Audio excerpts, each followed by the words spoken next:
21 de Abril, terça-feira, estamos aqui para mais um Tema do Dia com o jornalista Humberto Ferreira, onde vamos falar um bocado do Porto Sporting, a contar para a segunda mão das meias finais da Taça de Portugal. Os dois treinadores já falaram na conferência de imprensa. Como é que correu as primeiras declarações antes do jogo? Viva Pedro, foram duas conferências de imprensa, eu diria bastante distintas, mas com a postura muito normal de Francesco Farioli e também de Rui Borges, o treinador do Sporting. Foi o primeiro a falar e por isso mesmo na conferência de Francesco Farioli já tivemos também alguns efeitos dessa conferência de imprensa de Rui Borges. Ainda assim pareceu-me um treinador do Sporting muito à sua imagem, enquanto que Francesco Farioli um bocadinho mais virado para o próprio jogo, deixando ainda assim algumas dúvidas sobre o seu lado estratega para também esta partida. No entanto, tendo em conta que esta é a quarta vez que as duas equipas se vão enfrentar na presente temporada, duas vezes no campeonato, com a vitória do Futebol Clube do Porto em Alvalade, o empate em casa e a derrota em Alvalade para a Taça de Portugal,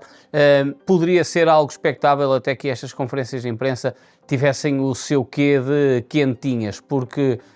recorde-se que na meia-final da Taça de Portugal na primeira mão o pós-jogo foi feio, foram duas conferências de imprensa nada bonitas para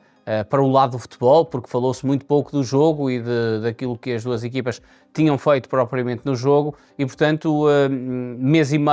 meio depois, já deu, acima de tudo, para os dois treinadores sararem algumas das feridas que tinham tido no pós-jogo dessa partida. E esse foi, de resto, um dos temas falado também por parte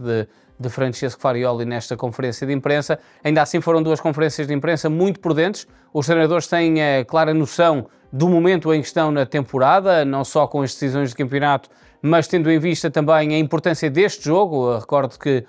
uma destas equipas vai ser finalista e vai encontrar na final ou o Torriense ou o Faf, portanto, neste campo das probabilidades,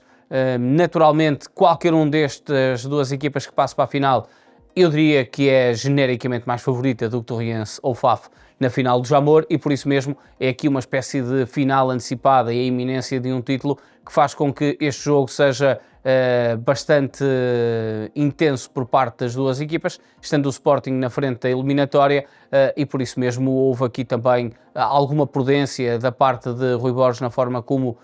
anteviu esta partida, assim como também de Francesco Farioli, embora do lado a ambição tenha sido, de resto, um sinal claro despassado nas palavras por parte dos dois treinadores. Qual foi a postura do treinador azul e branco? O treinador azul e branco começou logo por desmistificar a ideia de que não há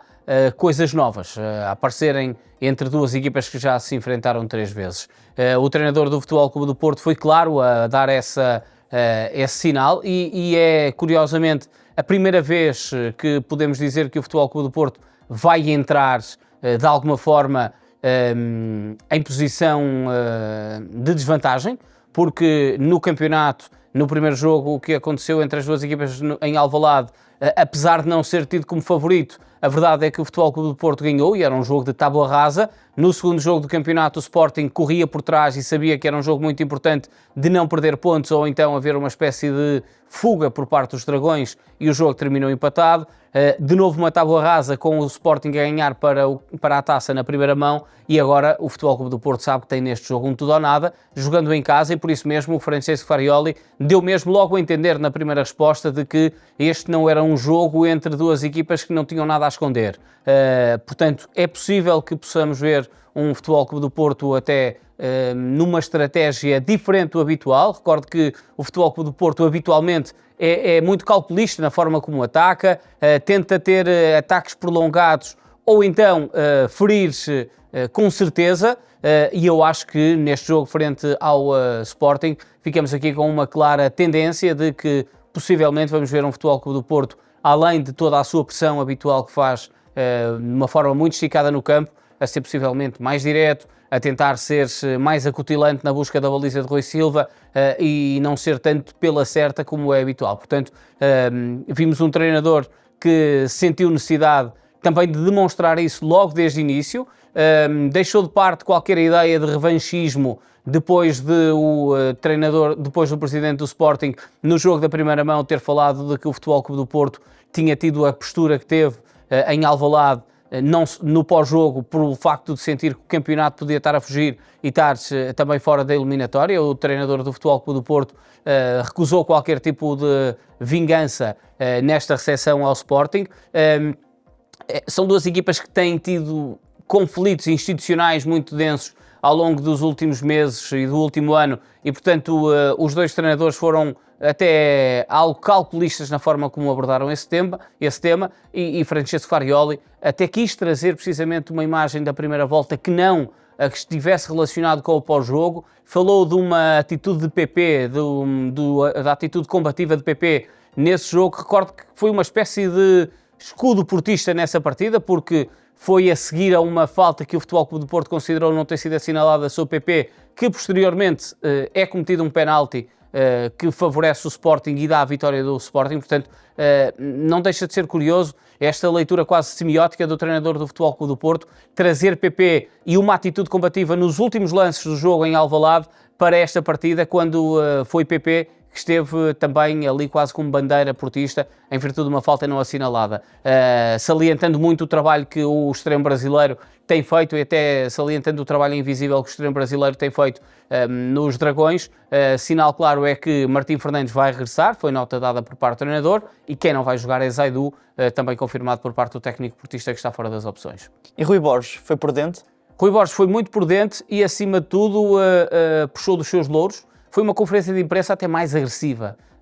para com Rui Borges, porque foi muito questionado. Importa trazer que o Sporting, nesta última semana, foi eliminado da Liga dos Campeões e perdeu com o Benfica em casa, vendo o Futebol Clube do Porto distanciar-se na luta pelo título. E, portanto, naturalmente, a conferência de imprensa e as perguntas dos jornalistas estiveram muito direcionadas para uma possível continuidade ou não de Rui Borges no Sporting, se preocupava o treinador o facto de não ter ainda a renovação de contrato há tanto tempo prometida, se achava que era um jogo de tudo ou nada por parte do Sporting, se era uma época negativa se o Sporting não se qualificasse para a final da Taça de Portugal. E Rui Borges foi sempre respondendo com um sorriso e até dando a entender de que é bom quando esta visão de pressão está sobre o treinador do Sporting e sobre a equipa do Sporting, que é sinal que a equipa é respeitada e que o trabalho está a ser bem feito. Nunca questionaram se Rui Borges e se o Sporting vai ter uma postura dúbia para esta partida, até em virtude de poder jogar aqui com dois resultados, uma vez que uma vitória, de alguma forma, naturalmente, dá um conforto ainda maior ao Sporting, mas pode jogar com o empate. Um treinador que não deixou, por exemplo, se Farioli disse que treinou as grandes penalidades, Rui Borges não falou sobre isso, mas deu a entender que estava, claro que, preparado para qualquer cenário. O Sporting tem tido algumas dificuldades até na construção de plantel em virtude de algumas baixas que vai tendo para estes jogos e que vai tendo para neste acumulado campeonato. O Rui Borges até falou sobre a forma como Luís Soares tem evidenciado pelo facto de faltar alternativas ao colombiano e, portanto, o colombiano estar muito desgastado nesta fase do campeonato, e essa é uma nota dominante também de preparação do treinador. Nunca deixou a entender que possa fazer muitas mexidas, mas deixou no ar a possibilidade até de trazer algumas surpresas para este encontro frente ao Futebol Clube do Porto. Ele soube sempre muito bem gerir a conferência de imprensa, trazer aquilo que queria trazer, deu a entender que não espera nada de novo e que não é expectável o Sporting apresentar algo de novo ao seu futebol, o que me parece óbvio. O Sporting está a fazer é uma das equipas que melhor futebol tem praticado esta temporada e tem um futebol muito identitário, portanto não faz sequer sentido o Sporting mudar a sua estratégia e a sua forma de jogar para esta partida frente ao Futebol Clube do Porto. Foi um treinador, eu diria, quase que de mão cheia da forma como abordou esta partida, sem qualquer tipo de pruridos, claramente com uma conferência de imprensa bem dominada, à semelhança de Farioli, e a dar também a certeza de que Fresneda não é opção para esta partida, assim como João Simões, que não jogará mais esta temporada. Por fim, em termos de novidades, há alguma coisa a mencionar? Podemos aqui trazer sobre este ponto a forma como as duas equipas podem apresentar em campo. Eu acho que, em virtude até da rotação e o Futebol Clube do Porto tendo ligeiramente menos tempo de descanso, o Sporting acaba por ter uma viagem até à cidade invicta. O Futebol Clube do Porto são duas equipas que, a nível físico, estão quase no limite. o Futebol Clube do Porto tem conseguido gerir melhor o seu plantel em virtude da profundidade, portanto parece óbvio aqui que Gabri Veiga e Froholtz vão ser titulares no meio-campo portista, além de Alan Varela. Curiosamente, os dois treinadores deram a entender que Alan Varela e Luís Soares, dois jogadores que falharam grandes penalidades na última jornada do campeonato, vão ser os primeiros homens a bater penaltis se houver a discussão de grandes penalidades ou se houver uma grande penalidade para bater durante o jogo. Portanto, não é um voto de confiança, é literalmente um corroborar o trabalho que é feito e não é um lance em que o guarda-redes defende que vai fazer com que os seus habituais batedores de penalti mudem de serviço. Parece-me que o Sporting vai manter também aqui a sua estratégia, com mais provável Morita e Ullmann também no meio campo, com os seus vértices muito esticados para travar até as progressões ofensivas do Futebol Clube do Porto. Ainda assim, eu acho que o Futebol Clube do Porto pode apresentar aqui alguma estratégia um bocado diferente defensivamente. A inclusão de Kiwior é algo que pode de alguma forma surpreender o Sporting e pode acontecer não só pela ausência de Zaidu, pelo facto de Martins estar a chegar com algumas debilidades físicas e também pelo facto de gostar de ter esta robustez defensiva com Tiago Silva, Bednarek e Kiwior, mantendo também Alberto Costa. Portanto, estamos a falar de um quarteto defensivo fisicamente muito forte e é algo que Farioli privilegia muito nas suas equipas, a tal physicality, como ele tantas vezes diz, e que pode aqui trazer uma outra dimensão para esta partida. Ainda assim, não me surpreenderia se, por exemplo, ele tentasse abdicar de alguém um bocadinho criativo, mais ofensivo, e pudesse jogar com o Sek Fofana, que é um jogador que tem entrado muito bem em todo este tipo de jogos, não só no jogo do Futebol Clube do Porto em si, mas na dimensão destes jogos um bocadinho mais físicos, mais duros e que obriga o Futebol Clube do Porto a ter outra combatividade. Portanto, não me surpreenderia se, por exemplo, pudesse abdicar de um extremo ou colocar até algum jogador a fazer essa posição e Sek Fofana pudesse povoar aqui no meio-campo um bocadinho diferente. Mudaria talvez a estrutura do Futebol Clube do Porto, mas seria algo que pudesse até surpreender para esta partida e trazer-se uma visão diferente ao jogo. Do lado do Sporting, só para finalizar, como te disse,